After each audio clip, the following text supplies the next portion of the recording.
402 ಕೋಟಿ ರೂಪಾಯಿ ಸರ್ಪ್ಲಸ್ ಬೊಮ್ಮಾಯಿಯವರು ಕೊಟ್ಟರೆ 12,000 ಕೋಟಿ ಚಿಲ್ಲರೆ ರೆವಿನ್ಯೂ ಡೆಫಿಸಿಟ್ ಕೊಟ್ಟಿದ್ದು ಸಿದ್ದರಾಮಯ್ಯನವರು. ಅಂದರೆ ಜನರಿಗೆ ಅರ್ಥ ಆಗೋಂಗೆ ಹೇಳಬೇಕು ಅಂದರೆ ನಮ್ಮ ತಿಂಗಳ ಖರ್ಚು ತೂಗಿಸ್ಲಿಕ್ಕೂ ನಾವು ಸಾಲ ಮಾಡ್ತಾ ಇದ್ದೀವಿ ಅನ್ನೋ ಪರಿಸ್ಥಿತಿ. ಎಕ್ಸೈಸನ್ನು ಇನ್ಕ್ರೀಸ್ ಮಾಡಿದ್ರಿ, ಪ್ರಾಪರ್ಟಿ ಟ್ಯಾಕ್ಸ್ ರಿಜಿಸ್ಟ್ರೇಷನ್ ಇನ್ಕ್ರೀಸ್ ಮಾಡ್ತಾ ಇದ್ದೀರಿ, ನೀವು ಸ್ಟ್ಯಾಂಪ್ಸ್ ಆ್ಯಂಡ್ ಡ್ಯೂಟೀಸ್ ಇನ್ಕ್ರೀಸ್ ಮಾಡ್ತಾ ಇದ್ದೀರಿ, ಅಲ್ಲಿಂದ ಒಂದು 20,000 ಕೋಟಿಗಳಷ್ಟು ನೀವು ಅಧಿಕವಾಗಿ ಸಂಗ್ರಹ ಮಾಡಬೇಕು ಅಂತ. ಜನರಿಗೆ ಕೊಡ್ತೀನಿ ಅಂತ ಹೇಳಿ 4 ಕಾಳು ಹಾಕಿದ್ದು ಕಿತ್ಕೊಂಡಿದ್ದು 100 ಕಾಳು ಅಂತಾಯಿತು. ಅಂದರೆ ಜನರಿಗೆ ಮಾಡಿದ ಮೋಸ ಅನ್ನೋದು ಕ್ಯಾಂಪೇನ್ ಟೈಮಲ್ಲಿ BJP ಪ್ರತಿಪಾದನೆ ಮಾಡಿತ್ತಾದರೂ ಕೂಡ ಅದರ ವ್ಯಾಲಿಡೇಷನ್ ಈ ಬಜೆಟಲ್ಲಿ ಬಂದುಬಿಡ್ತು. ಸಿದ್ದರಾಮಯ್ಯನವರು he never meant to walk the talk, ನುಡಿದಂತೆ ನಡೆದಿದ್ದೇವೆ ಅನ್ನೋದು ಬರೀ ಹಸಿ ಸುಳ್ಳು. ನಾನೆಲ್ಲ ಹೇಳ್ತಿರೋದು ಅವ್ರು ಕೊಟ್ಟಿರ್ತಕ್ಕಂತಹ ನಂಬರ್ಗಳು. ಸ್ನೇಹಿತರೆ ನಮಸ್ಕಾರ. ನಿನ್ನೆ ಸಿದ್ದರಾಮಯ್ಯನವರು ಹತ್ರ 3 ಗಂಟೆಗಳ ಕಾಲ ಸದನದಲ್ಲಿ ನಿಂತು ಆಯವ್ಯಯ ಮಂಡನೆ ಮಾಡಿದ್ರು. ಹಿಸ್ಟಾರಿಕ್ ಅಂತ ತಮ್ಮಷ್ಟಕ್ಕೆ ತಾವೇ ಹೇಳಿಕೊಂಡ್ರು. ಅದು ಏನು ಮಾಡಿದ್ದಾರೆ ಅನ್ನೋದಕ್ಕಿಂತ ಹೆಚ್ಚಾಗಿ ಹಿಂದಿನ ಭಾಜಪಾ ಸರ್ಕಾರ ಮತ್ತು ಕೇಂದ್ರ ಸರ್ಕಾರ ಇವುಗಳನ್ನು ತೆಗಳೋದ್ರಲ್ಲೇ 60% ಟೈಮು ವ್ಯರ್ಥ ಮಾಡಿಬಿಟ್ರು. ಕಾರಣ ಏನು ಅಂತಂದರೆ ಅವ್ರಿಗೊಂದು ವಿಷನ್ ಇಲ್ಲ, ಅವ್ರಿಗೆ ಯಾವ ರೀತಿಯಾಗಿ ರಾಜ್ಯದ ಅಭಿವೃದ್ಧಿ ಮಾಡಬೇಕು ಅನ್ನುವ ಪರಿಕಲ್ಪನೆ ಇಲ್ಲ. ಇದ್ರ ಬಗ್ಗೆ ನಾನೊಂದು 15 ನಿಮಿಷ ಮಾತನಾಡ್ತೇನೆ. ಮೊದಲನೇ ಭಾಗವಾಗಿ ಅವ್ರೇನು ಅಟ್ಯಾಕ್ ಮಾಡಿದ್ರು, ಹಿಂದಿನ 4 ವರ್ಷದ ಯಡಿಯೂರಪ್ಪ ಮತ್ತು ಬೊಮ್ಮಾಯಿ ಸರ್ಕಾರ ಏನು ಮಾಡಲೇ ಇಲ್ಲ, ಇನ್ಎಫೆಕ್ಟಿವ್, ಇನ್ಎಫಿಷಿಯೆಂಟ್ ಅನ್ನೋ ಮಾತುಗಳನ್ನೇನು ಹೇಳಿದ್ರು, ಮತ್ತು ಮೋದಿ ಸರ್ಕಾರವನ್ನು ಹಿಗ್ಗಾಮುಗ್ಗ ಬೈಯೋದರಲ್ಲೇ ಅವರ ಸಮಯವನ್ನು ವ್ಯರ್ಥ ಮಾಡಿದ್ರು. ಇವುಗಳ ಬಗ್ಗೆ ಒಂದು ಸಣ್ಣ ತುಲನಾತ್ಮಕ ಅಂಕಿಅಂಶಗಳನ್ನ ನಿಮ್ಮ ಮುಂದೆ ಇಡ್ತೇನೆ. 19ನೇ ಇಸ್ವಿ ಜುಲೈನಲ್ಲಿ ಯಡಿಯೂರಪ್ಪನವರ ಸರ್ಕಾರ ಬಂತು, 23ನೇ ಇಸ್ವಿ ಮೇ ಒಳಗೆ ಸಿದ್ದರಾಮಯ್ಯನವರ ಸರ್ಕಾರ ಬಂತು. ಆ 4 ವರ್ಷಗಳಲ್ಲಿ ನಮ್ಮ ಸರ್ಕಾರ BJP ಸರ್ಕಾರ ಏನು ಮಾಡಿದೆ ಅನ್ನುವ ಅಂಕಿಅಂಶನ ನಿಮ್ಮ ಮುಂದೆ ಇಡ್ತಾ ಇದ್ದೇನೆ. ಈ ಅಂಕಿಅಂಶಗಳನ್ನು ಯಾರೇ ಒಂದು ನಿಷ್ಪಕ್ಷಪಾತವಾಗಿ ನೋಡಲಾಗ ಗೊತ್ತಾಗತ್ತೆ, ಕೋವಿಡ್ ಅಂತ ಮಹಾಮಾರಿ 2 ವರ್ಷಗಳಿದ್ದರೂ ಕೂಡ ಈ ರಾಜ್ಯ ಸರ್ಕಾರದ ಸಾಧನೆ ಅಬ್ಬಬ್ಬ ಅನಿಸ್ಬೇಕು. ಅಷ್ಟರ ಮಟ್ಟಿಗೆ ಒಂದು ಆರ್ಥಿಕವಾಗಿ ರಾಜ್ಯವನ್ನು ಮುಂದಕ್ಕೆ ತೊಗೊಂಬಂದಿದ್ದರು ನಮ್ಮ BJP ಸರ್ಕಾರ. ಕೆಲವೊಂದು ಅಂಕಿಅಂಶಗಳನ್ನು ಜಾಸ್ತಿ ಕೊಡೋದಿಲ್ಲ, ಮುಖ್ಯವಾಗಿರೋದನ್ನು ಓದ್ತೇನೆ. ರಾಜ್ಯದ ಆರ್ಥಿಕ ಗಾತ್ರ GSDP ಅಂತೇನಿದೆ, ಸಿದ್ದರಾಮಯ್ಯನವರು ಈಗ ತಗೊಂಡಾಗ 23.33 ಲಕ್ಷ ಕೋಟಿ, ನಮ್ಮ ಕೈಗೆ ಬಂದಾಗ ಎಷ್ಟಿತ್ತು, ಯಡಿಯೂರಪ್ಪನವ್ರ ಕೈಗೆ ಬಂದಾಗ 13.33 ಲಕ್ಷ ಕೋಟಿ ಅಂತಂದ್ರೆ ಏನಾಯಿತು, ಹತ್ರ 10 ಲಕ್ಷ ಕೋಟಿಗಳಷ್ಟು ಗಾತ್ರವನ್ನು ಬೆಳೆಸಿದೆ BJP ಸರ್ಕಾರ. ಫಿಸ್ಕಲ್ ಡೆಫಿಸಿಟ್ ಅಂತಂದರೆ ಖೋತ ಅಂತ ಏನಿರುತ್ತೆ, ನಿಮ್ಮ ಆ ಖೋತ ಅನ್ನೋದು ಈ ಆರ್ಥಿಕ ಗಾತ್ರದ GSDPಯ ಒಂದು ಲಿಮಿಟ್ ಒಳಗಿರಬೇಕು ಅಂತಿದೆ. ಉದಾಹರಣೆಗೆ ನಮಗೆ ನೋಡಿದಾಗ 2.7% ಇತ್ತು ಹಿಂದಿನ ಕಾಂಗ್ರೆಸ್ ಸರ್ಕಾರ ನಮಗೆ ಕೊಟ್ಟಾಗ, ನಾವು ವಾಪಸ್ ಕೊಟ್ಟಾಗ ಅದನ್ನು ಕಡಿಮೆ ಮಾಡಿದ್ವಿ 2.6. ಕೋವಿಡ್ ಇದ್ದಾಗ್ಯೂ ಅನ್ನೋದನ್ನು ಮರಿಬೇಡಿ. ಮುಖ್ಯವಾಗಿ ಕ್ಯಾಪಿಟಲ್ ಎಕ್ಸ್ಪೆಂಡಿಚರ್. ಒಂದು ರಾಜ್ಯದ ಅಭಿವೃದ್ಧಿ ಆಗಬೇಕು ಅಂತಂದರೆ ನೀವು ಮೂಲಭೂತ ಸೌಕರ್ಯಗಳಲ್ಲಿ ಹಾಕಬೇಕು. ಯಾವುದಕ್ಕೆ ಅಂತಂದರೆ ರಸ್ತೆಗಳಿಗೆ, ರೈಲ್ವೆ ಟ್ರ್ಯಾಕ್ಗಳಿಗೆ, ನೀವು ಕೆರೆಗಳಿಗೆ, ನೀವು ಏರ್ಪೋರ್ಟ್ಗಳಿಗೆ, ವೇರ್ ಹೌಸಿಂಗ್ಗಳಿಗೆ, ಲಾಜಿಸ್ಟಿಕ್ಸ್ ಪಾರ್ಕ್ಗಳಿಗೆ, ಇಂಥ ಕಡೆ ಇನ್ವೆಸ್ಟ್ಮೆಂಟ್ ಮಾಡಬೇಕು. ನಮ್ಮ ಕ್ಯಾಪಿಟಲ್ ಎಕ್ಸ್ಪೆಂಡಿಚರ್ ಎಷ್ಟಿದೆ ಅಂತಂದರೆ 61,000 ಕೋಟಿ ನಾವೀಗ ಅಧಿಕಾರ ಹಸ್ತಾಂತರ ಮಾಡೋ ಹೊತ್ತಿಗಿದ್ದಾಗ, ನಮ್ಮ ಕೈಗೆ ಬಂದಾಗ 34,500 ಕೋಟಿ ಅಷ್ಟೇ ಮಾಡಿದ್ದು ಹಿಂದಿನ ಕಾಂಗ್ರೆಸ್ ಸರ್ಕಾರ. ಅಂದರೆ 61,000 ಕೋಟಿಯಲ್ಲಿ 34,000 ಕೋಟಿಯಲ್ಲಿ ಅಷ್ಟರ ಮಟ್ಟಿಗೆ ನಾವು ಅಭಿವೃದ್ಧಿ ಪೂರ್ವಕವಾಗಿ ಕೆಲಸ ಮಾಡ್ಕೊಂಡ್ಬಂದ್ವಿ. ಸಾಲ ಅನ್ನೋದು ಮಾಡೋದು ಎಷ್ಟು ಮುಖ್ಯನೋ ತಪ್ಪಲ್ಲ, ಸಾಲ ಮಾಡೋದು ಯಾತಕ್ಕೆ ಉಪಯೋಗಿಸ್ತೀರಿ ಅನ್ನೋದು ಮುಖ್ಯ. BJP ಸರ್ಕಾರನೂ ಸಾಲ ಮಾಡುತ್ತೆ, ಕಾಂಗ್ರೆಸ್ ಸರ್ಕಾರನೂ ಸಾಲ ಮಾಡುತ್ತೆ. ಕಾಂಗ್ರೆಸ್ ಮಾಡಿದ ಸಾಲ ನಾನು ಆಗಲೇ ಹೇಳ್ದಂಗೆ ಕ್ಯಾಪಿಟಲ್ ಎಕ್ಸ್ಪೆಂಡಿಚರ್ಗೆ ಹೋಗೋದಿಲ್ಲ, ಭಾಗ್ಯಗಳಿಗೆ ಹೋಗುತ್ತೆ. ಅಂತಂದರೆ ನಾ ಬ್ಯಾಂಕಿಂದ 1 ಲಕ್ಷ ಪರ್ಸ್ನಲ್ ಲೋನ್ ತೊಗೊಂಡು ಅದನ್ನು ಮಜಾ ಓಡಾಯಿಸ್ಕೊಂಬಂದೆ, ಡೆಲ್ಲಿಗೆ, ಬಾಂಬೆಗೆ, ಕಲ್ಕತ್ತಾಗೆ ತಿರುಗಾಡ್ಕೊಂಬಂದು ಅಂತ ಕಾಂಗ್ರೆಸ್ನವರು ಮಾಡುವ ಒಂದು ಉದಾಹರಣೆ. BJPಯವರು ಏನು ಮಾಡ್ತಾರೆ, 1 ಲಕ್ಷ ಬ್ಯಾಂಕಿನ ಸಾಲ ತೊಗೊಂಡು ಅಂತಂದರೆ ಒಂದು ಚಿಕ್ಕ ಅಂಗಡಿ ಹಾಕ್ಕೊಟ್ಟು ಅದರಿಂದ ತಿಂಗಳು ಬರತಕ್ಕಂಥ ಆದಾಯದಿಂದ ಒಂದು ಮನೆ ನಡೆಯುತ್ತೆ ಅನ್ನೋ ಲೆಕ್ಕದಲ್ಲಿ ಕ್ಯಾಪಿಟಲ್ ಎಕ್ಸ್ಪೆಂಡಿಚರ್ ಮಾಡ್ತೀವಿ. ಸಾಲದ ಪ್ರಮಾಣ ನೋಡ್ತಾ ಬನ್ನಿ. ನಮ್ಮದು ಎಷ್ಟಿತ್ತು ಅಂದರೆ 23.4, ಅತ್ಯಂತ ಕಡಿಮೆ ಅಂತಂದರೆ ಕೋವಿಡ್ ಆದ ನಂತರ ಎಲ್ಲರೂ ಕೂಡ ಹೆಚ್ಚಾಗ್ತಾ ಹೋಯಿತು. ದೇಶಾದ್ಯಂತ ನೋಡಿದಾಗ ಹತ್ರ 29% ಬಂದಿತ್ತು. ಎಂಟೈರ್ ಸೌತ್ ಇಂಡಿಯಾದಲ್ಲಿ ಕರ್ನಾಟಕನೇ ಬೆಸ್ಟು 23.4ಅಲ್ಲಿ. ಅಂದರೆ ಇಂತಹ ಒಂದು ಸುಭದ್ರ ಸರ್ಕಾರ ತಂದಿದ್ದು ಫಿಸ್ಕಲ್ ಡಿಸಿಪ್ಲಿನ್ನಲ್ಲಿ BJPಯ ಸರ್ಕಾರ. GST ಕಲೆಕ್ಷನ್ಸ್ ನಾವು ಮೇ 23ರಲ್ಲಿ ನೋಡಿದಾಗ ಹತ್ರ 14,500 ಕೋಟಿ ರೂಪಾಯಿ. ನಾವು ಅಧಿಕಾರಕ್ಕೆ ಬಂದಾಗ ಎಷ್ಟು ಬರ್ತಿದ್ದಿತ್ತು, 7,500 ಕೋಟಿ ಅಂತಂದರೆ ಆಲ್ಮೋಸ್ಟ್ ಡಬಲ್ ಮಾಡಿದ್ದೀವಿ GST ಕಲೆಕ್ಷನ್ನ. ಅಂತಂದರೆ ಅರ್ಥ ಏನು, ಅಷ್ಟು ಆರ್ಥಿಕ ವ್ಯವಸ್ಥೆ ಪುನಶ್ಚೇತನಗೊಂಡಿದೆ. ಅಂದರೆ ಇವುಗಳೆಲ್ಲ ಒಂದು ಡೈರೆಕ್ಷನ್ ಏನು ಕೊಡುತ್ತೆ ಅಂತಂದರೆ, ನಮ್ಮ ರಾಜ್ಯದ ಆರ್ಥಿಕ ಪರಿಸ್ಥಿತಿ ಚೆನ್ನಾಗೇ ಮ್ಯಾನೇಜ್ ಮಾಡಲಾಯಿತು. ಮಿಸ್ಮ್ಯಾನೇಜ್ಮೆಂಟ್ ಅಂತೇನು ಇಲ್ಲ ಸಲ್ಲದ ಸುಳ್ಳುಗಳನ್ನ ಸಿದ್ದರಾಮಯ್ಯನವರು ಹೇಳ್ತಾ ಇದ್ದಾರೆ, ಅದು ಅತ್ಯಂತ ಹಸಿ ಸುಳ್ಳು. ಇನ್ನೊಂದು 4 ಉದಾಹರಣೆ ಕೊಡ್ತೀನಿ ತಗೊಳ್ಳಿ ಬೇಕಂತಂದರೆ. ಕರ್ನಾಟಕದ ಗ್ರೋತ್ ರೇಟ್ ಮತ್ತು ರಾಷ್ಟ್ರೀಯ ಗ್ರೋತ್ ರೇಟ್ ಇವೆರಡನ್ನು ನಮ್ಮ ಕಾಲದಲ್ಲಿ ಮತ್ತು ಅವ್ರ ಕಾಲದಲ್ಲಿ ಕಂಪೇರ್ ಮಾಡೋಣಂತೆ. ನಮ್ಮ ಕಾಲದಲ್ಲಿ ಹೇಗಿತ್ತು ಅಂತಂದರೆ, ಮೊನ್ನೆ ದೇಶಾದ್ಯಂತ 7% ಗ್ರೋ ಆದರೆ ಕರ್ನಾಟಕ ರಾಜ್ಯ 7.9 ಅಂದರೆ ಆಲ್ಮೋಸ್ಟ್ 8% ಅಷ್ಟು ಬೆಳೆಯಿತು. ಕಾಂಗ್ರೆಸ್ ಸರ್ಕಾರದಲ್ಲಿ ಹೇಗೆ 19ನೇ ಇಸ್ವಿಯಲ್ಲಿ ಅಂತ ನೋಡಿದಾಗ 6.5 ಅನ್ನೋದು ದೇಶ ಬೆಳೆದ್ರೆ 6.4 ಕರ್ನಾಟಕ ಬೆಳೆದಿದ್ದು. ಅಂತಂದರೆ ರಾಷ್ಟ್ರೀಯ ಆವ್ರೇಜ್ಗಿಂತ ಒಂದು ಸ್ವಲ್ಪ ಕಡಿಮೆನೇ ಗ್ರೋ ಆದಂಗಾಯಿತು, ಬೆಳೆದಂಗಾಯಿತು. ಅಂದರೆ ಇವರ ಮಿಸ್ಮ್ಯಾನೇಜ್ಮೆಂಟ್ ಎಷ್ಟು ಅನ್ನೋದು ಎದ್ದು ಕಾಣುತ್ತೆ ನಮಗಿಲ್ಲಿ. ಪರ್ ಕ್ಯಾಪಿಟಾ ಇನ್ಕಮ್ ತಲಾವಾರು ಆದಾಯ ಎಷ್ಟು ಅಂತ ನೋಡಿದಾಗ ಇವತ್ತಿನ ದಿನ 3.3 ಲಕ್ಷ ತಲಾ ಆದಾಯ ಕರ್ನಾಟಕದಲ್ಲಿ. ನಮ್ಮ ಕೈಗೆ ಅಧಿಕಾರ ಬಂದಾಗ ಎಷ್ಟಿತ್ತು ಅಂದರೆ 2,04,000. ಅಂದರೆ ಆಲ್ಮೋಸ್ಟು 1/3 ಭಾಗದಷ್ಟು ಹೆಚ್ಚಿಸ್ಕೊಂಡ್ಬಂದಿದ್ದೀವಿ. ನಾಟ್ ವಿತ್ ಸ್ಟ್ಯಾಂಡಿಂಗ್ ಕೋವಿಡ್ ಇದನ್ನು ಪದೇ ನೆನಪು ಮಾಡ್ಕೋಬೇಕು ನೀವು. ಎಲೆಕ್ಷನ್ ಬಂತು, ಆಯಿತು, ಹೋಯಿತು. ಅವರು 5 ಸುಳ್ಳುಗಳ್ನ ಹೇಳ್ಕೊಂಬಂದರು. ಅಧಿಕಾರಕ್ಕೆ ಬಂದಾದ ನಂತರವೂ ಕೂಡ ಜನತೆ ಒಂದು ನಿಷ್ಪಕ್ಷಪಾತವಾಗಿ ನೋಡ್ತಾ ಬರಬೇಕು, ಅಂಕಿ ಅಂಶಗಳನ್ನು ನೋಡಬೇಕು ಅನ್ನುವ ಉದ್ದೇಶದಿಂದ ಬಜೆಟ್ ಆ ನಂತರ ಈ ಮಾತುಗಳು ನಾವು ಹೇಳ್ತಾ ಇದ್ದೇವೆ. ಸಿದ್ದರಾಮಯ್ಯನವರೇ ದಯವಿಟ್ಟು ನೀವು ಕೇಳಬೇಕು ಈ ಮಾತನ್ನ. ಇನ್ಫ್ಲೇಷನ್ 3.27 ಇದ್ದಿದ್ದು ಮೇ ಒಳಗೆ ಅಂತಂದರೆ ಅತ್ಯಂತ ಕಡಿಮೆ ಹಣದುಬ್ಬರ ಕರ್ನಾಟಕ ರಾಜ್ಯದಲ್ಲಿತ್ತು. ಬೇರೆ ರಾಜ್ಯಗಳು ಕಂಪೇರ್ ಮಾಡಿದ್ರು ಕೂಡ ಸೌತ್ ಇಂಡಿಯಾದಲ್ಲಿ, ಆಲ್ ಇಂಡಿಯಾ ಕಂಪೇರ್ ಮಾಡಿದ್ರಂತೂ ತುಂಬಾ ಕಡಿಮೆ. ಸೌತ್ ಇಂಡಿಯಾ ಕಂಪೇರ್ ಮಾಡಿದ್ರು ಕೂಡ ವಿ ವರ್ ದ ಬೆಸ್ಟ್. ಸ್ಟಾರ್ಟಪ್ಗಳು DPIITಯಿಂದ ರೆಕಗ್ನೈಸ್ ಆದ ಸ್ಟಾರ್ಟಪ್ಗಳು 10,000ಕ್ಕೂ ಹೆಚ್ಚು ಇವತ್ತಿನ ದಿನ ಇದ್ದರೆ 4 ವರ್ಷದ ಕೆಳಗೆ ಕೇವಲ 2,500. ಅಂದರೆ ಸ್ಟಾರ್ಟಪ್ಗಳಿಗೆ ಕೊಟ್ಟಿರ್ತಕ್ಕಂಥ ಒಂದು ಉತ್ತೇಜನ ನಮ್ಮ BJP ಸರ್ಕಾರದ್ದು ಅಂತ ಹೇಳಿ. ಮುಖ್ಯವಾಗಿ ಇನ್ನೊಂದನ್ನು ವಿಚಾರ ಮಾಡಬೇಕು ಅಂದರೆ FDI ಅಂದರೆ ಹೊರ ದೇಶದಿಂದ ಬರತಕ್ಕಂತಹ ನಿವೇಶನ ಕರ್ನಾಟಕಕ್ಕೆ ಎಷ್ಟು ಬಂತು ಅಂತಂದರೆ ಒಂದೇ ವರ್ಷದಲ್ಲಿ $22 ಬಿಲಿಯನ್ ಬಂತು ನಮಗೆ. ನೀವು ಕಾಂಗ್ರೆಸ್ ಸಮಯ ಹಸ್ತಾಂತರ ಆಗೋದಾಗ ಎಷ್ಟಿತ್ತು ಅಂತಂದರೆ $2 ಬಿಲಿಯನ್ ಕಡಿಮೆ. ಒಂದು ಇಂಟ್ರೆಸ್ಟಿಂಗ್ ಪಾಯಿಂಟ್ ಹೇಳಬೇಕು ಅಂತಂದರೆ, ತಮಾಷೆ ವಿಷಯ ಅಂತಂದರೆ, ಕಳೆದ 6 ವರ್ಷಗಳು ಅವರೇನು ಕಾಂಗ್ರೆಸ್ ಅವರು ಅಧಿಕಾರ ನಡೆಸಿದ್ರು ಅದೆಲ್ಲ ಕೂಡಿಯೂ ಕೂಡ $21 ಬಿಲಿಯನ್, ನಮ್ಮದು ಒಂದೇ ವರ್ಷದಲ್ಲಿ $22 ಬಿಲಿಯನ್ ಇತ್ತು. ಅಂದರೆ ಎಷ್ಟರ ಮಟ್ಟಿಗೆ ನಾವು ಹೊರ ದೇಶಗಳಿಂದ ನಿವೇಶನವನ್ನು ನಾವು ಅಟ್ರಾಕ್ಟ್ ಮಾಡ್ತಾ ಇದ್ವಿ, ಆಕರ್ಷಣೆ ಮಾಡ್ತಾ ಇದ್ವಿ ಅನ್ನೋದು ಎದ್ದು ಕಾಣುತ್ತೆ. ಇದರಿಂದ ಏನು ನಿಮ್ಮಲ್ಲಿ ಹೂಡಿಕೆ ಆಗ್ತಾ ಇದೆ, ನಿಮ್ಮಲ್ಲಿ ಸ್ಟಾರ್ಟಪ್ಗಳು ಹೆಚ್ಚಾಗ್ತಾ ಇದೆ, ತಲಾವಾರು ಆದಾಯ ಹೆಚ್ಚಾಗ್ತಾ ಇದೆ ಅಂತಾರೆ. ಆಟೋಮೆಟಿಕ್ಕಾಗಿ ಅನ್ಎಂಪ್ಲಾಯ್ಮೆಂಟ್ ರೇಟ್ ಕಡಿಮೆ ಅಂತಲೇ ಅರ್ಥ ಅಲ್ವೇ? ಆ ಅಂಕಿಅಂಶ ನೋಡೋಣ. 22ನೇ ಇಸ್ವಿಯಲ್ಲಿ 3.2 ಕರ್ನಾಟಕದ್ದು, 19ನೇ ಇಸ್ವಿಯಲ್ಲಿ 3.6. ಕರ್ನಾಟಕ ರಾಜ್ಯ ಮಿಕ್ಕಿದ ರಾಜ್ಯಗಳಕ್ಕಿಂತ ಹೆಚ್ಚಾಗಿ ಅವತ್ತೂ ಇತ್ತು, ಇವತ್ತೂ ಇದೆ. ಬಟ್ ಅವತ್ತಿಗಿಂತನೂ ಹೆಚ್ಚು ಇವತ್ತು ಚೆನ್ನಾಗಿದೆ ಕರ್ನಾಟಕದಲ್ಲಿ.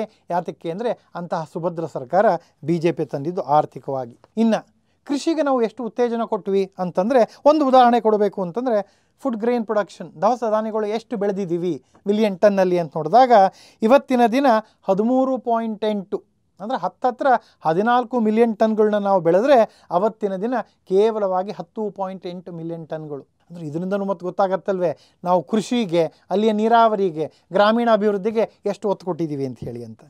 ಕಡೆಯದಾಗಿ ಮತ್ತು ಒಂದೇ ಒಂದು ವಿಚಾರಗಳನ್ನ ಹೇಳಬೇಕು ಅಂತಂದರೆ, ಡ್ರಾಪ್ಔಟ್ ರೇಷ್ಯೋ ಅಂದರೆ ವಿದ್ಯಾಭ್ಯಾಸಕ್ಕೆ ನಾವು ಕೊಟ್ಟಿರೋ ಒಂದು ಒತ್ತೇನಿದೆ ಇದರಲ್ಲಿ ಕಾಣುತ್ತೆ.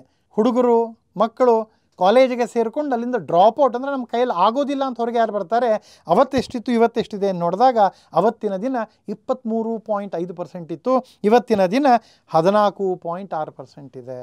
ಅಂದರೆ ಇವಿಷ್ಟೆಲ್ಲೂ ನಾನು ಹೇಳ್ತಿರೋ ಉದ್ದೇಶ ಏನು ಅಂತಂದರೆ, ಸಿದ್ದರಾಮಯ್ಯನವರು ಒಂದು ಸುಳ್ಳು, ಹಿಂದಿನ ಸರ್ಕಾರ ಚೆನ್ನಾಗಿ ಮ್ಯಾನೇಜ್ ಮಾಡಲಿಲ್ಲ, ಮಿಸ್ಮ್ಯಾನೇಜ್ ಮಾಡ್ತು ಅಂತ ಏನು ಸುಳ್ಳು ಹೇಳಿದ್ರು ಸದನದಲ್ಲಿ, ಅದನ್ನು I am calling this out. ಈ ಅಂಕಿಅಂಶಗಳು ಪಬ್ಲಿಕ್ ಡೊಮೇನಲ್ಲಿರ್ತಕ್ಕಂತಹ ಅಂಕಿಅಂಶಗಳು. ಈ ಅಂಕಿಅಂಶಗಳು ಏನು ಹೇಳುತ್ತೆ ಅಂತಂದರೆ, ಸಿದ್ದರಾಮಯ್ಯನವರು ಬಜೆಟ್ ಶುರು ಮಾಡೋಕ್ಕಿಂತ ಮುಂಚೆನೇ ಏನೊಂದು ಕ್ಷುಲ್ಲಕ ರಾಜಕೀಯ ಪ್ರೇರಿತವಾಗಿ ಮಾತಾಡ್ತಾ ಬಂದರು. ಹಿಂದಿನ ಸರ್ಕಾರಗಳನ್ನ ಮತ್ತು ಕೇಂದ್ರ ಸರ್ಕಾರಗಳನ್ನ ಬೈತಾ ಬಂದಿದ್ದು ಅದು ಸುಳ್ಳು ಅನ್ನೋದನ್ನು ಈ ಅಂಕಿಅಂಶಗಳ ಮೂಲಕ ತೋರಿಸ್ತಾ ಇದ್ದೇನೆ. ಇನ್ನು ಎರಡನೇ ಭಾಗವಾಗಿ ಅವರ ಬಜೆಟ್ ಏನು ಮಂಡನೆ ಮಾಡಿದ್ರು, ಬೊಮ್ಮಾಯಿಯವರು ಮಾಡಿದ 3 ಲಕ್ಷ ಕೋಟಿ ಮತ್ತು 9,000 ಆ ಬಜೆಟ್ಗೂ, ಮತ್ತು ನಿನ್ನೆ ಸಿದ್ದರಾಮಯ್ಯನವರು ಅದಕ್ಕಿಂತ ಹೆಚ್ಚಾಗಿ ಹತ್ತಿರ ಒಂದು 30,000 ಕೋಟಿಗಳ ಮಂಡನೆ ಏನು ಮಾಡಿದ್ರು, ಅದರಲ್ಲಿ ವ್ಯತ್ಯಾಸ ಏನಿದೆ, ಪ್ರಮುಖವಾದ ವ್ಯತ್ಯಾಸಗಳು ಅನ್ನೋದನ್ನು ಹೇಳಕ್ಕೆ ಹೋಗ್ತಾ ಇದ್ದೀನಿ. ಈಗ 5 ಭಾಗ್ಯಗಳನ್ನ ಕೊಡ್ತೀವಿ ಅಂಥೇಳಿ ಜನರಿಗೆ ಕಣ್ಣಿಗೆ ಮಣ್ಣೆರ್ಚಿಬಿಟ್ರು. 1000 ಸುಳ್ಳು ಹೇಳು ಮದುವೆ ಮಾಡು ಅಂತಿದ್ದಂಗೆ 5 ಸುಳ್ಳುಗಳನ್ನ ಹೇಳಿ ಚುನಾವಣೆ ಗೆಲ್ಲು ಅನ್ನೋ ದೃಷ್ಟಿಯಲ್ಲಿ ಬಂದುಬಿಟ್ರು ಸಿದ್ದರಾಮಯ್ಯ ಆ್ಯಂಡ್ ಕಂಪನಿಯವರು. ಗೆದ್ದಿದ್ದಾಯಿತು. ತಾವೇ ನೋಡಿದ್ರಿ ಕಳೆದ 2 ತಿಂಗಳಲ್ಲಿ ಜನರ ಮೂಗಿಗೆ ತುಪ್ಪ ಒಂದು ಕಡೆ ಆಯಿತು ಅಂದರೆ ಕಣ್ಣಿಗೆ ಸುಣ್ಣ ಹಚ್ಚೋ ಕೆಲಸನೂ ಮಾಡ್ತಾ ಬಂತಂದರು. ನೀವು ಇವರು ಇಷ್ಟಿದ್ರಷ್ಟೇ ಕೊಡ್ತೀವಿ, ಇಲ್ದರೆ ಕೊಡೋದಿಲ್ಲ, ಕಂಡೀಷನ್ ಅಪ್ಲೈ ಅಂತ ಮಾಡಿ ಜನರಿಗೆ ಮೂಗಿಗೆ ತುಪ್ಪ ಹಚ್ಚಿದ್ರೆ ಹೊರತಾಗಿ ಕಡೆ ಕೊಟ್ಟಿದ್ದು ಕಣ್ಣಿಗೆ ಸುಣ್ಣ. ಇಷ್ಟು ಜನಕ್ಕೆ ಇಷ್ಟು ಕೊಡುವಂಥದ್ದಾಯಿತು. ಹೇಳ್ಕೊಳ್ಳೋದು ಮಾತ್ರ ನಾವು ಇಷ್ಟು ಮಾಡಿಬಿಟ್ಟಿದ್ದೀವಿ ಅನ್ನೋದನ್ನು. ಬಜೆಟ್ನಲ್ಲಿ ಏನು ಮಾಡಿದ್ದಾರೆ ಅದನ್ನು ನೋಡ್ತಾ ಬರೋಣಂತೆ. ಈಗ ಫಸ್ಟಾಗಿ ಮುಖ್ಯವಾಗಿ ಎದ್ದು ಕಾಣುವಂಥ ಒಂದು ಪ್ರಮುಖ ಅಂಶ ಅಂತಂದರೆ ನೀರಾವರಿ, ಕೃಷಿ, ತೋಟಗಾರಿಕೆ, ಗ್ರಾಮೀಣಾಭಿವೃದ್ಧಿ ಮತ್ತು ಆರೋಗ್ಯ.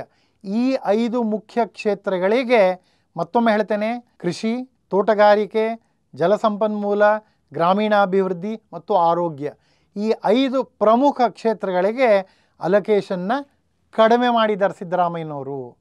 ಅಂದರೆ ನಾವು ರೈತರ ಪರವಾಗಿದ್ದೇವೆ, ಹಳ್ಳಿಯಲ್ಲಿರ್ತಕ್ಕಂತಹ ಜನರ ಪರವಾಗಿದ್ದೀವಿ ಅಂತ ಹೇಳುವ ಸುಳ್ಳು ಒಂದು ಕಡೆ ಆದರೆ, ನಾನು ಆಗಲೇ ಹೇಳಿ ತೋರಿಸಿದೆ, ರೈತರ ಅಭಿವೃದ್ಧಿ ಯಾವ ಲೆಕ್ಕದಲ್ಲಿ ಆಗ್ತಾ ಇದೆ ಅಂದರೆ ಫುಡ್ ಪ್ರೊಡಕ್ಷನಲ್ಲಿ ಎದ್ದು ಕಾಣುತ್ತೆ, ತಲಾವಾರು ಆದಾಯದಲ್ಲಿ ಎದ್ದು ಕಾಣುತ್ತೆ ಅಂತ ಹೇಳಿ. ಈಗ ಲೆಕ್ಕದಲ್ಲಿ ನೋಡಿದಾಗ ನಮಗೆ ಗೊತ್ತಾಗತ್ತೆ, ನಮಗೀಗ ಎಲ್ಲಿ ಫೋಕಸ್ ಕೊಡಬೇಕಾಗಿತ್ತು ಅಲ್ಲಿ ಕೊಡಲಿಲ್ಲ. ಕೃಷಿ ಕೊಡ್ತಾ ಇಲ್ಲ, ಗ್ರಾಮೀಣ ಅಭಿವೃದ್ಧಿ ಕೊಡ್ತಾ ಇಲ್ಲ, ಜಲ ಸಂಪನ್ಮೂಲ ಕೊಡ್ತಾ ಇಲ್ಲ, ಆರೋಗ್ಯ ಕೊಡ್ತಾ ಇಲ್ಲ. ಕೋವಿಡ್ ಆದ ನಂತರವೂ ಕೂಡ ಇವ್ರಿಗೆ ಆರೋಗ್ಯದ ಬಗ್ಗೆ ಗಮನ ಇಲ್ಲ ಅಂತಂದರೆ ಎಷ್ಟು ಪಾಪ್ಯುಲಿಸ್ಟ್ ಆಗಿದ್ದಾರೆ ಅನ್ನೋ ಒಂದು ಅಂಶವನ್ನು ಜನಸಾಮಾನ್ಯರು ತಿಳ್ಕೋಬೋದಾಗಿದೆ. ಎರಡನೇದಾಗಿ ನಂಬರ್ ಫಡ್ಜಿಂಗ್ ಅಂತಂದರೆ ಈ ಅಂಕಿಅಂಶಗಳನ್ನ ಹೆಚ್ಚು ಕಡಿಮೆ ಮಾಡಿ ಆಟ ಆಡಿಸುವಂಥದ್ದು. ಉದಾಹರಣೆಗೆ ಹೇಳಬೇಕು ಅಂತಂದರೆ ಒಂದು ವಿತ್ತೀಯ ಖೋತ ಅಂತೇನಿದೆ, ಫಿಸ್ಕಲ್ ಡೆಫಿಸಿಟ್, ಅದು GSDP ಅಂದರೆ ರಾಜ್ಯದ ಗಾತ್ರಕ್ಕೇನಿದೆ ಅದಕ್ಕೆ ಇಂತಿಷ್ಟು ಪರಿಣಾಮವನ್ನು ಮೀರಬಾರದು ಅಂತಿರುತ್ತೆ. ಅದಕ್ಕೆ ನೀವೇನು ಮಾಡ್ತೀರಿ? ಖೋತ ಅಂತೂ ಮಾಡ್ತಾನೇ ಇದ್ದೀರಿ, ಸಾಲ ಅಂತೂ 88,000 ಕೋಟಿಗಳು ಸಾಲ ಮಾಡ್ತಾ ಇದ್ದೀರಿ. ನೀವು ಅದನ್ನು ಪ್ರಮಾಣ ಕಡಿಮೆ ಹೆಂಗೆ ತೋರಿಸ್ಬೇಕು ಅಂತಂದರೆ ನೀವು GSDPಯನ್ನು ಇನ್ನೂ ಹೆಚ್ಚಾಗಿ ಉಬ್ಬಿಸ್ಬಿಡ್ತಾ ಇದ್ದೀರಿ. ನಮ್ಮ ಬಜೆಟ್ ಮಂಡನೆ ಆದಾಗ ಬೊಮ್ಮಾಯಿಯವರು ಮಾಡಿದಾಗ 23.3 ಲಕ್ಷ ಕೋಟಿಗಳಷ್ಟು ಗಾತ್ರ ಅನ್ನೋದನ್ನು ಪ್ರೊಜೆಕ್ಟ್ ಮಾಡಿ ತೋರಿಸಿ ಹೇಳಿದ್ದಾಯಿ. ಈಗ ಸಿದ್ದರಾಮಯ್ಯನವರು ಯಾವುದೇ ಒಂದು ಹೊಸದಾಗಿರ್ತಕ್ಕಂತಹ ಒಂದು ಇನಿಷಿಯೇಟಿವ್ ಇಲ್ಲದೆ, ಸ್ಕೀಮ್ ಇಲ್ಲದೆ, ಅದಕ್ಕೆ ಉತ್ತೇಜನ ಕೊಡ್ತಕ್ಕಂತಹ ಇನ್ವೆಸ್ಟ್ಮೆಂಟ್ ಇಲ್ಲದೇ 23.3 ಲಕ್ಷ ಕೋಟಿಯಿಂದ 25.7 ಲಕ್ಷ ಕೋಟಿಗೆ ರಾಜ್ಯದ ಆರ್ಥಿಕತೆ ಉಬ್ಬಿಬಿಡುತ್ತೆ ಅಂತ ಹೇಳ್ತಾ ಇದ್ದಾರೆ. ಅಂದರೆ ದಿಸ್ ಇಸ್ ಪ್ಯೂರ್ ನಂಬರ್ ಫಡ್ಜಿಂಗ್.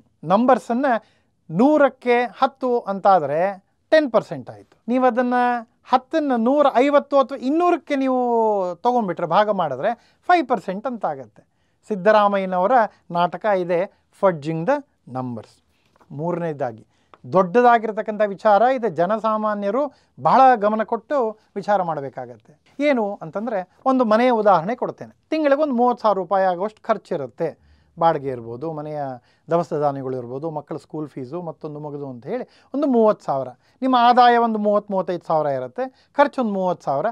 ಆದ್ದರಿಂದ ಮನೆಯ ತಿಂಗಳ ಖರ್ಚು ನಡೆದು ಹೋಗ್ತಾ ಇರುತ್ತೆ. ಈಗ ನೀವು ಒಂದು ಮನೆ ಕಟ್ಟಬೇಕು ಅಂತ ತಿಳ್ಕೊಳ್ತೀರಿ, ಅಥವಾ ಒಂದು ಹೊಸದಾಗಿ ಕಾರ್ ತೊಗೋಬೇಕು ಅಂತೀರಿ. ಅದಕ್ಕೆ ನೀವು ಲೋನ್ ತೆಗಿತೀರಿ. ಆ ಲೋನ್ ತೀರಿಸೋದಕ್ಕೆ ಮಾತ್ರ ನೀವು ತಿಂಗಳಿಗೆ EMI ಕಟ್ತಾ ಹೋಗ್ತೀರಿ. ನಡೆಯುತ್ತೆ. ಒಂದು 3 ವರ್ಷದಲ್ಲಿ, 5 ವರ್ಷದಲ್ಲಿ, 10 ವರ್ಷದಲ್ಲಿ ಮನೆ ಆದರೆ ಲೋನ್ ತೀರಿಸ್ತೀರಿ, ಆ ಆಸ್ತಿ ನಿಮ್ಮದು ಅಂತ ಆಗುತ್ತೆ. ಆದರೆ ತಿಂಗಳು ಮನೆ ನಡೆಸಲಿಕ್ಕೆ ನೀವು ಸಾಲ ಮಾಡೋ ಪರಿಸ್ಥಿತಿ ಬಂತು ಅಂತಂದರೆ ಸಸ್ಟೈನಬಲ್ ಆಗುತ್ತಾ? ಅದು ಆಗೋದಿಲ್ಲ. ನೀವು ಕ್ಯಾಪಿಟಲ್ ಎಕ್ಸ್ಪೆಂಡಿಚರ್ ಮಾಡಲಿಕ್ಕೆ ಲೋನ್ ಮಾಡಿರಿ, ರಸ್ತೆ ಮಾಡಬೇಕು, ಏರ್ಪೋರ್ಟ್ ಮಾಡಬೇಕು, ಅದಕ್ಕೆ ಮಾಡದೆ ನೀವು ಕೊಡೋ ಭಾಗ್ಯಗಳಿಗೆ ನಾವು ಲೋನ್ ಮಾಡ್ತಾ ಇದ್ದೀವಿ ಅಂತಂದರೆ ನೀವು ಉತ್ಪನ್ನ ಎಲ್ಲಿಂದ ಬರುತ್ತೆ, ಮುಂದೆ ಇನ್ಕಮ್ ಎಲ್ಲಿಂದ ಬರುತ್ತೆ ಆ ಸಾಲ ತೀರಿಸಲಿಕ್ಕೆ? ಬೊಮ್ಮಾಯಿಯವರು ರೆವಿನ್ಯೂ ಸರ್ಪ್ಲಸ್ ಬಜೆಟ್ ಅಂತಂದರೆ 402 ಕೋಟಿ ರೂಪಾಯಿ ಸರ್ಪ್ಲಸ್ ತೋರಿಸಿದ್ರು. ಅಂದರೆ 100 ರೂಪಾಯಿ ಖರ್ಚಿದೆ ಅಂತಂದರೆ 104 ರೂಪಾಯಿ ಅಷ್ಟು ನಮ್ಮ ಆದಾಯ ಇದೆ ರೆವಿನ್ಯೂ ಲೆಕ್ಕದಲ್ಲಿ. ಸಿದ್ದರಾಮಯ್ಯನವರು ಮಾಡಿದ್ದೇನು? ನಿಮ್ಮ ಖರ್ಚು 100 ರೂಪಾಯಿ ಇದೆ ಅಂತ ಆದರೆ ಆದಾಯ ಎಷ್ಟಾಗೋಯಿತು? ಕೇವಲ 50-60 ಅನ್ನೋ ಲೆಕ್ಕದಲ್ಲಿ ಬಂತು. ಅಂದರೆ ಅಷ್ಟರ ಮಟ್ಟಿಗೆ ಅವರು ಇದನ್ನು ಹಿಗ್ಗಿಸ್ಕೊಂಡು ಹೋಗ್ಬಿಟ್ರು ಎಕ್ಸ್ಪೆಂಡಿಚರ್ನ. 402 ಕೋಟಿ ರೂಪಾಯಿ ಸರ್ಪ್ಲಸ್ ಬೊಮ್ಮಾಯಿಯವರು ಕೊಟ್ಟರೆ 12,000 ಕೋಟಿ ಚಿಲ್ಲರೆ ರೆವಿನ್ಯೂ ಡೆಫಿಸಿಟ್ ಕೊಟ್ಟಿದ್ದು ಸಿದ್ದರಾಮಯ್ಯನವರು. ಅಂದರೆ ಜನರಿಗೆ ಅರ್ಥ ಆಗೋಂಗೆ ಹೇಳಬೇಕು ಅಂದರೆ ನಮ್ಮ ತಿಂಗಳ ಖರ್ಚು ತೂಗಿಸ್ಲಿಕ್ಕೂ ನಾವು ಸಾಲ ಮಾಡ್ತಾ ಇದ್ದೀವಿ ಅನ್ನೋ ಪರಿಸ್ಥಿತಿಗೆ. ಆ ಕಡೆ ಈ ಕಡೆ ಒಮ್ಮೆ ನೋಡಿ ಶ್ರೀಲಂಕಾ ಕಾಣುತ್ತೆ, ಪಾಕಿಸ್ತಾನ ಕಾಣುತ್ತೆ. ತಿಂಗಳ ಖರ್ಚಿಗೂ ಸಾಲ ಮಾಡಬೇಕು ಅನ್ನೋದಾಯಿತು ಅಂತಂದರೆ ಆ ಪರಿಸ್ಥಿತಿಗೆ ಇವತ್ತಲ್ಲ ನಾಳೆ ನಮ್ಮ ರಾಜ್ಯನ ವೈಲಿಕ್ಕೆ ತಯಾರು ಮಾಡ್ತಾ ಇದ್ದಾರೆ. ಪಂಜಾಬಲ್ಲಾದಂಗೆ ಇವತ್ತು ನಮ್ಮಲ್ಲಿ ಆಗೋದ್ರಲ್ಲಿ ಏನೂ ಆಶ್ಚರ್ಯ ಇಲ್ಲ, ಮರಿಬಾರ್ದು ಜನಸಾಮಾನ್ಯರು ಇದನ್ನು. ಇದಕ್ಕಿಂತ ಹೆಚ್ಚಾಗಿ ಒಂದೆಡೆ ನಂಬರ್ಸ್ ಫಡ್ಜ್ ಮಾಡಿದ್ದಾಯಿತು, ಮತ್ತೊಂದೆಡೆ ರೆವಿನ್ಯೂ ಡೆಫಿಸಿಟ್ ಮಾಡಿದ್ದಾಯಿತು, ಮೂರನೇದಾಗಿ ಮುಖ್ಯವಾದ ಅಲೊಕೇಶನ್ ಸೆಕ್ಟರ್ಗಳೇನಿದೆ ಅಲ್ಲಿ ಕಡಿಮೆ ಮಾಡಿದ್ದಾಗೋಯಿತು. 36% ಕಡಿಮೆ. ಉದಾಹರಣೆಗೆ ನಂಬರ್ಸ್ಗಳು ಕೊಡ್ತೇನೆ ಮುಂದೆ. ನಿಮ್ಮ ಗ್ರಾಮೀಣಾಭಿವೃದ್ಧಿ ಇರ್ಬೋದು, ಕೃಷಿ ಇರ್ಬೋದು, ನೀರಾವರಿ ಇರ್ಬೋದು. ಮುಖ್ಯವಾಗಿ ಇವರು ಆಟ ಆಡಿದ್ದು ಸುಳ್ಳಿನ ಆಟ ಅಂತಂದರೆ 11,000 ಕೋಟಿಗಳಷ್ಟು ದುಡ್ಡನ್ನು SC ಮತ್ತು STಗಳಿಗೆ ಕೊಡ್ತಕ್ಕಂತಹ ಏನು ಒಂದು ಅಲೊಕೇಶನ್ ಇದೆ ಅಲ್ಲಿಂದ ದುಡ್ಡನ್ನು ತೆಗೆದು ಫ್ರೀಬಿಗಳು ಕೊಟ್ಟಿದ್ದು. ಅಂದರೆ ನೀವೇನು ಮಾಡ್ತಾ ಇದ್ದೀರಿ ಸಿದ್ದರಾಮಯ್ಯನವರೇ ಅಂತಂದರೆ ನಂಬರ್ಗಳನ್ನ ಹಿಡಿದು ನೀವು ಆಟ ಆಡ್ತಾ ಇದ್ದೀರಿ. ನಿಜವಾದ ಯಾವುದೇ ಕೆಲಸ ಮಾಡ್ತಾ ಇಲ್ಲ. ಜನರಿಗೆ ಗೃಹ ಜ್ಯೋತಿ ಕೊಡ್ತೀನಿ ಅಂತೀರಿ, ಗೃಹಲಕ್ಷ್ಮಿ ಕೊಡ್ತೀನಿ ಅಂತೀರಿ. ಗೃಹಲಕ್ಷ್ಮಿ ಒಳಗೆ ನೀವು ಇಲ್ಲಿನ ದುಡ್ಡನ್ನು SC STಗಳಿಗೆ ಸೇರಬೇಕಾದ್ದನ್ನು ತೆಗೆದು ಕೊಟ್ಟುಬಿಟ್ಟು ಗೃಹಲಕ್ಷ್ಮಿ ಕೊಟ್ಟೆ ಅಂತ ಹೇಳ್ತೀರಿ. ಅಲ್ಲೂ ಕೂಡ ಎಲ್ರಿಗೂ ಕೊಡ್ತಾ ಇಲ್ಲ. ಜನ ನಿಮಗೆ ಉಗಿಯೋ ಮಟ್ಟಕ್ಕೆ ಬರ್ತಾ ಇದ್ದಾರೆ. ಶೋಚನೀಯ ಸ್ಥಿತಿ, ಭಾಳ ಶೋಚನೀಯ ಸ್ಥಿತಿ. ಇಷ್ಟೂ ಮೀರಿ ಮುಂದೇನು ಮಾಡಿದ್ರಿ ಅಂತಂದರೆ ಕರ್ನಾಟಕ ರಾಜ್ಯದ ಮೇಲೆ 80,000 ಕೋಟಿಗೂ ಹೆಚ್ಚಿನ ಋಣಭಾರವನ್ನು ಹಾಕಿಟ್ಟು ಹೋದ್ರಿ, ಲೋನನ್ನು ಹಾಕಿಟ್ಟು ಹೋದ್ರಿ. ಕೊಡಬೇಕಾದಲ್ಲಿ ಕೊಡ್ತಾ ಇಲ್ಲ, ಕ್ಯಾಪಿಟಲ್ ಇನ್ವೆಸ್ಟ್ಮೆಂಟ್ ಆಗೋ ಕಡೆಗೆ ರೆವಿನ್ಯೂ ಡೆಫಿಸಿಟ್ ತಂದಿಟ್ರಿ. ಅದಲ್ಲದೆ ನೀವು ಒಂದು 80,000ಕ್ಕೂ ಮಿಗಿಲಾಗಿ ಲೋನನ್ನು ಮಾಡಿಟ್ರಿ ರಾಜ್ಯದ ಜನತೆಗೆ. ಸರಿ, ಇಷ್ಟಕ್ಕೆ ಬಿಟ್ರಾ? ಬಿಡಲಿಲ್ಲ. ಜನಸಾಮಾನ್ಯರ ಮಧ್ಯಮ ವರ್ಗದ ಜನರ ತಲೆ ಮೇಲೆ ಮತ್ತೊಂದು ಕಲ್ಲೇಟನ್ನು ಹೊಡೆದ್ರಿ ನೀವು. ಟ್ಯಾಕ್ಸ್ಗಳನ್ನ ಇನ್ಕ್ರೀಸ್ ಮಾಡ್ತಾ ಹೋದ್ರಿ ನೀವು. ಎಕ್ಸೈಸನ್ನು ಇನ್ಕ್ರೀಸ್ ಮಾಡಿದ್ರಿ, ಪ್ರಾಪರ್ಟಿ ಟ್ಯಾಕ್ಸ್ ರಿಜಿಸ್ಟ್ರೇಷನ್ ಇನ್ಕ್ರೀಸ್ ಮಾಡ್ತಾ ಇದ್ದೀರಿ ನೀವು, ಸ್ಟ್ಯಾಂಪ್ಸ್ ಆ್ಯಂಡ್ ಡ್ಯೂಟೀಸ್ ಇನ್ಕ್ರೀಸ್ ಮಾಡ್ತಾ ಇದ್ದೀರಿ. ಅಲ್ಲಿಂದ ಒಂದು 20,000 ಕೋಟಿಗಳಷ್ಟು ನೀವು ಅಧಿಕವಾಗಿ ಸಂಗ್ರಹ ಮಾಡಬೇಕು ಅಂತ. ಜನರಿಗೆ ಕೊಡ್ತೀನಿ ಅಂತ ಹೇಳಿ 4 ಕಾಳು ಹಾಕಿದ್ದು ಕಿತ್ಕೊಂಡಿದ್ದು 100 ಕಾಳು ಅಂತಾಯಿತು. ಅಂದರೆ ಜನರಿಗೆ ಮಾಡಿದ ಮೋಸ ಅನ್ನೋದು ಕ್ಯಾಂಪೇನ್ ಟೈಮಲ್ಲಿ BJP ಪ್ರತಿಪಾದನೆ ಮಾಡಿತ್ತಾದರೂ ಕೂಡ ಅದರ ವ್ಯಾಲಿಡೇಷನ್ ಈ ಬಜೆಟಲ್ಲಿ ಬಂದುಬಿಡ್ತು. ಸಿದ್ದರಾಮಯ್ಯನವರು he never meant to walk the talk. ನುಡಿದಂತೆ ನಡೆದಿದ್ದೇವೆ ಅನ್ನೋದು ಬರೀ ಹಸಿ ಸುಳ್ಳು. ನಾನೆಲ್ಲ ಹೇಳ್ತಿರೋದು ಅವ್ರು ಕೊಟ್ಟಿರ್ತಕ್ಕಂತಹ ನಂಬರ್ಗಳು. ಕಡೆಯದಾಗಿ ಇದೆಲ್ಲಕ್ಕಿಂತನೂ ಹೆಚ್ಚಾಗಿ ಒಂದು ದ್ವೇಷಪೂರಿತ ಬಜೆಟ್ ಅಂತ ಏನಂತಾರಲ್ಲ, ಇದು ಹಿಸ್ಟಾರಿಕ್.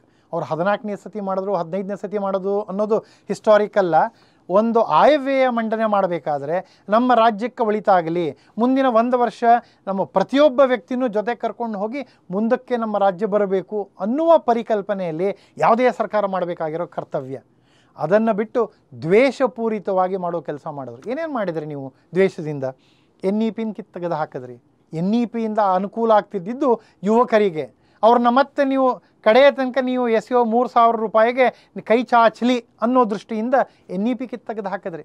ಸ್ಕಿಲ್ ಡೆವಲಪ್ಮೆಂಟ್ ಮತ್ತು ಲರ್ನಿಂಗ್ ಎರಡಕ್ಕೂ ಒತ್ತು ಕೊಡ್ತಕ್ಕಂತಹ NEP ತೆಗೆದು ಹಾಕಿದ್ದು ನಿಮ್ಮ ದ್ವೇಷ ರಾಜಕೀಯದ ಒಂದು ದೊಡ್ಡ ಉದಾಹರಣೆ. ವಿದ್ಯಾನಿಧಿ, ರೈತರ ವಿದ್ಯಾನಿಧಿ ಮಕ್ಕಳಿಗೆ ಕೊಡ್ತಕ್ಕಂತಹ ಸ್ಕೀಮನ್ನು ಕಡಿಮೆ ಮಾಡಿಬಿಟ್ರಿ, ತೆಗೆದು ಹಾಕಿಬಿಟ್ರಿ ನೀವು. ವಿವೇಕ ಸ್ಕೀಮ್ ಅಂದರೆ ಮಕ್ಕಳಿಗೆ ಸುಸಜ್ಜಿತವಾದ ಒಳ್ಳೆಯ ಕೊಠಡಿಗಳಿರಲಿ ಅನ್ನೋದು ಬೇಕಾಗಲಿಲ್ಲ ನಿಮಗೆ. ಮಕ್ಕಳ ವಿದ್ಯಾಭ್ಯಾಸ ಹೋದರೂ ಹೋಯಿತು, ನಾವು ಕೊಡ್ತಕ್ಕಂತಹ ಭಾಗ್ಯಗಳಿಂದ ನನಗೆ ಓಟ್ ಬರಲಿ ಅಂತಕ್ಕಂಥ ಒಂದು ಕೆಟ್ಟ ಕುಹಕ ಬುದ್ಧಿ. ಮುಖ್ಯವಾಗಿ ರೈತರಿಗೆ ಅನುಕೂಲವಾಗ್ತಕ್ಕಂತಹ APMCಯ ಏನು ಹಿಂದಿನ ಕಾಯ್ದೆ ಇತ್ತು, ಅಂದರೆ APMCಯಲ್ಲೂ ಅವರು ಮಾರ್ಬೋದು, ಇತರ ಕಡೆಯಲ್ಲೂ ಮಾರಬಹುದು ಅನ್ನೋದನ್ನು ಅದಕ್ಕೆ ಕಡಿವಾಣ ಹಾಕಿದ್ರಿ. ಅಂದರೆ ಅವ್ರಿಗೆ ಬರ್ತಕ್ಕಂಥ ಒಂದು 10 ರೂಪಾಯಿ ಎಕ್ಸ್ಟ್ರಾ ಬಂತು ಅಂದರೆ ಬರಬಾರ್ದು ಅನ್ನೋ ಒಂದು ಕೆಟ್ಟ ಬುದ್ಧಿ ಸಿದ್ದರಾಮಯ್ಯನವರದ್ದು. ಅದರೊಟ್ಟಿಗೆ ಲ್ಯಾಂಡ್ ರಿಫಾರ್ಮ್ಸ್ ಅಂದರೆ ಒಂದು ಕೃಷಿ ಜಮೀನನ್ನು ಕೃಷಿಯೇತರ ಪರ್ಪಸ್ಗಾಗಿ ಕೊಡ್ಬೋದು ಅನ್ನಲಿಕ್ಕೆ ಏನೊಂದು ರೆಗ್ಯುಲೇಷನ್ ಮಾಡಿತ್ತು ಅದನ್ನು ಕೂಡ ಕಿತ್ತು ಆ ಒಬ್ಬ ರೈತ ಅಲ್ಲೇ ಒದ್ದಾಡಲಿ ಅನ್ನೋ ಒಂದು ದೃಷ್ಟಿಯಿಂದ ನೀವು ಅನ್ನೋ ಒಂದು ದೃಷ್ಟಿಯಿಂದ ನೀವು ತಂದು ಹಾಕಿರ್ತಕ್ಕಂತಹ ಈ ಅನೌನ್ಸ್ಮೆಂಟ್. ಓವರಾಲ್ ಆಗಿ ಹೇಳಬೇಕು ಅಂತಂದರೆ ಸಿದ್ದರಾಮಯ್ಯನವರೇ, ನೀವು ಅಂಕಿಅಂಶಗಳ ಮೂಲಕವಾಗಿ ನೀವು 14ನೇದು 15ನೇದು ಹಿಸ್ಟಾರಿಕ್ ಬಜೆಟ್ ಅನ್ನೋದಕ್ಕೆ ಯಾರೂ ಮಹತ್ವ ಕೊಡೋದಿಲ್ಲ. ಒಬ್ಬ ವ್ಯಕ್ತಿಯೇ ಕಟ್ಟ ಕಡೆಯ ವ್ಯಕ್ತಿಗೆ ಅನುಕೂಲ ಆಗ್ತಾ ಇದೆಯಾ? ಆಗ್ತಾ ಇಲ್ಲ. ಯಾತಕ್ಕಾಗ್ತಾ ಇಲ್ಲ ಅಂತಂದರೆ ನೀವಿವತ್ತು ಭಯಂಕರ ಸಾಲ ಮಾಡಿ ಆ ಸಾಲದ ಭಾರವನ್ನು ಮುಂದಿನ ಪೀಳಿಗೆಗೆ ಹಾಕಿ ಆ ಮುಂದಿನ ಪೀಳಿಗೆ ತಾನೇ ತನ್ನ ಕಾಲ ಮೇಲೆ ನಿಲ್ಲಕ್ಕಾಗದಿರೋ ಹಂಗೆ NEP ಕೂಡ ತೊಡೆದು ಹಾಕಿಬಿಟ್ಟಿದ್ರಿ. ಪ್ರಮುಖ ಕ್ಷೇತ್ರಗಳಾದ ಕೃಷಿ, ನೀರಾವರಿ, ಆರೋಗ್ಯ, ಗ್ರಾಮೀಣಾಭಿವೃದ್ಧಿ ಇಲ್ಲೇ ದುಡ್ಡು ಕೊಡ್ತಾ ಇಲ್ಲ ನೀವು. ಇಂತಹ ಒಂದು ಬಜೆಟನ್ನು ಮಾಡಿದ ನಿಮಗೆ ಜನರ ಶಾಪ ತಟ್ಟೋದ್ರಲ್ಲಿ ಯಾವುದೇ ಅನುಮಾನ ಇಲ್ಲ ಅನ್ನೋದು ಜನಸಾಮಾನ್ಯರ ಅಭಿಪ್ರಾಯ. ಇಂತಹ ಬಜೆಟನ್ನು ಈಗಲಾದರೂ ನೀವು ಸ್ವಲ್ಪ ತಿದ್ದುಕೊಂಡು ಸದನದಲ್ಲಿ ಚರ್ಚೆಯಾದ ನಂತರ ನೀವು ರಿವೈಸ್ ಮಾಡಿ ಒಳ್ಳೆಯದನ್ನು ಮಾಡ್ತೀರಿ ಅನ್ನುವ ಒಂದು ಸಣ್ಣ ಆಶಾಭಾವನೆ ರಾಜ್ಯದಲ್ಲಿ ಇನ್ನೂ ಇದೆ. ಅದನ್ನು ಉಳಿಸ್ಕೊಳ್ಳಿ ಅಂತ ಹೇಳ್ತಾ ಈ ನನ್ನ ಮಾತನ್ನು ಮುಗಿಸ್ತೇನೆ. ಜೈ ಹಿಂದ್.